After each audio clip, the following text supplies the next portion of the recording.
آئیے کتاب رحمت سورہ الکہف اٹھائیں۔ اللہ تعالیٰ نے ایک واقعہ بیان کیا ہے حضرت موسیٰ اور حضرت خضر علیہ السلام کا، کہ حضرت موسیٰ علیہ السلام عزم مصمم کر کے جب چلے تو اللہ فرماتا ہے کہ ہم نے حضرت موسیٰ علیہ السلام کو جس بندے کی نشانی بتائی تھی وہ بندہ ان کو وہاں مل گیا۔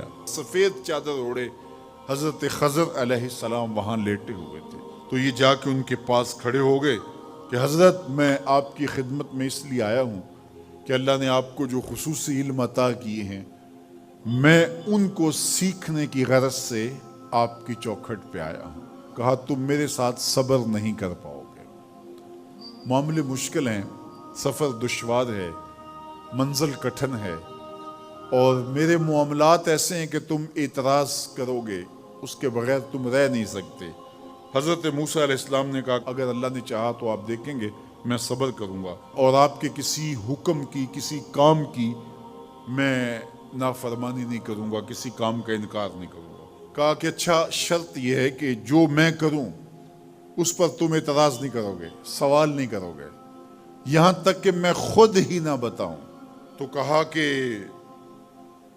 یہ شرط ٹھہری، میں کوئی بات نہیں کروں گا۔ فانطلقا، دونوں چل پڑے، دریا کے پار جانا تھا۔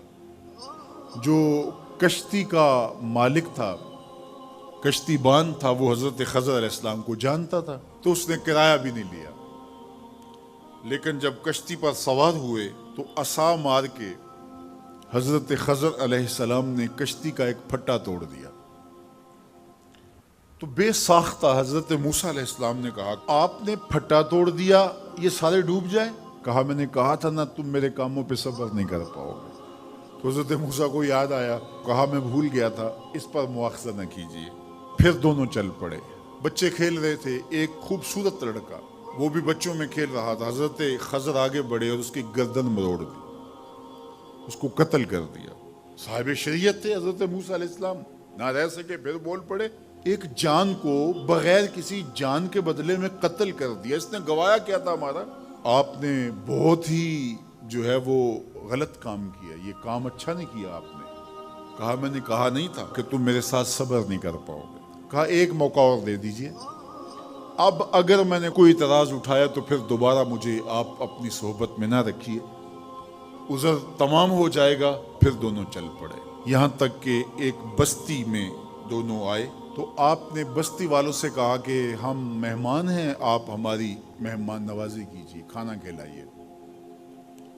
تو انہوں نے انکار کر دیا، کہا کہ ہم تو آپ کو بلایا نہیں ہے، آپ خود آئے ہیں، آپ اپنے کھانے کا خود انتظام کیجیے۔ گزر رہے تھے گلی سے تو ایک دیوار گرنا چاہ رہی تھی، تو جلدی سے اس دیوار کو مرمت کر دیا۔ کہا حضرت ہم اگر چاہتے تو اس پہ اجر لے سکتے تھے، انہوں نے ہمیں کھانا تک نہیں دیا اور ہم ان کی دیواریں سیدھی کر رہے ہیں۔ کہا اب تمہاری میری جدائی ہو گئی، تم نے یہ بھی اعتراض کر دیا۔ تو انہیں یاد آیا کہ وہ یہ بھی اعتراض ہو گیا، اب میں تمہیں بتاتا ہوں کہ یہ 3 کام میں نے کیوں کیے۔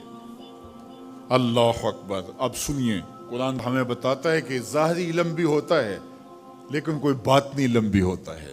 کہا وہ پہلی بات کشتی والی سنو، یہ 2 مسکین بچوں کی کشتی تھی، ان کے گھر کا چولہا اس کی کمائی سے جلتا تھا۔